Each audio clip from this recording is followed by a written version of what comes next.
Бүгін кивинің пайдасы мен зияны туралы айтатын боламыз. Ассалаумағалейкум құрметті көрермендерім. Кивинің зияны туралы білгіңіз келсе, видеоны соңына дейін көріңіздер. Сіздермен бірге сау ағза арнасы. Достар, біздің каналда 80% адамдар арнаға тіркелусіз қарайды екен.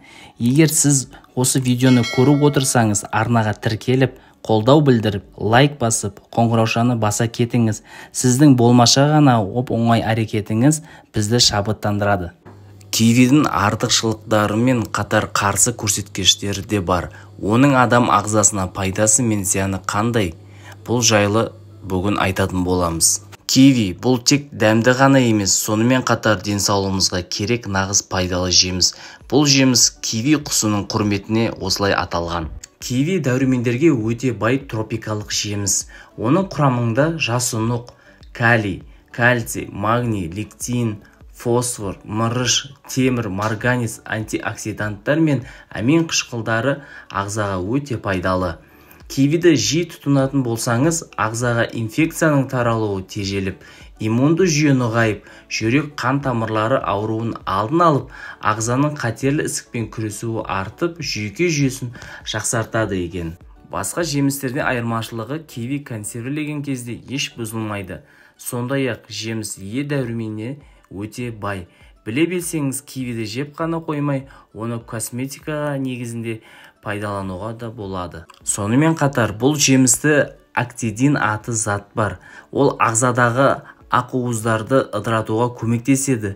Кивиді кәуапты маринадтауға пайдаланатын осыдан. Мамандар кивидің өзінен бұрын қабығының да пайдасы орасан зор екенін анықтады.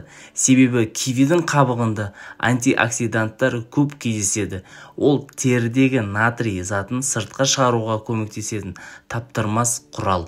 Сондықтан киви қабығын тастап жібермей, одан маска жасап пайдалансаңыз, бетіңізде теріс балғын күйге енеді. Осынау тропикалық жемісті суықтағанда, вирусты дерт кезінде, авитаминозда, шаршағанда, әлсіздікте, күш жоғалғанда, күйзелісте, атеросклерозда, диабет, гипертония, тромбоз дерті кезінде тамақтану мәзіріне осы жемісті міндетті түрде қосқан дұрыс.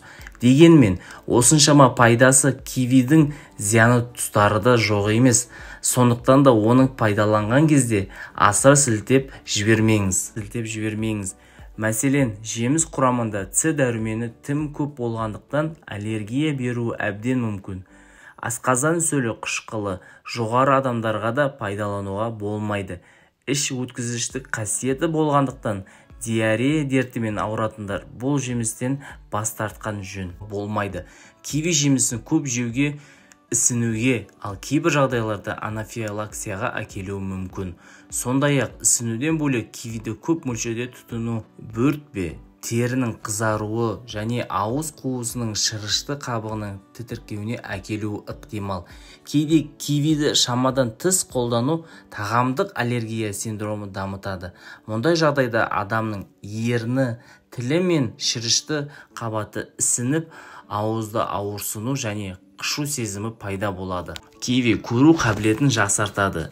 Кивидің құрамында жасқа байланысты болатын көру қабілетінен айырылуға жол бермейтін фитохимиялық лютеин бар. Лютеин сондай-ақ көзімізді еркін радикалдардың зиянды әсерінен қорғайды. Адам ағзасы лютеинді өзіндігінде синтездей алмайды. Сондықтан оны тек тағаммен ғана ала аламыз. Сондай-ақ кивиді құрамында зеаксантин бар. Ал ол зат жетіспеушілігі көру қабілетіне кері әсер етеді. Сіздермен бірге сау ағза арнасы. Егер сіз осы видеоны көріп отырсаңыз, арнаға тіркеліп, қолдау білдіріп, лайк басып, қоңыраушауды баса кетіңіз. Сіздің болмаша ғана оп-оңай әрекетіңіз бізді шабыттандырады.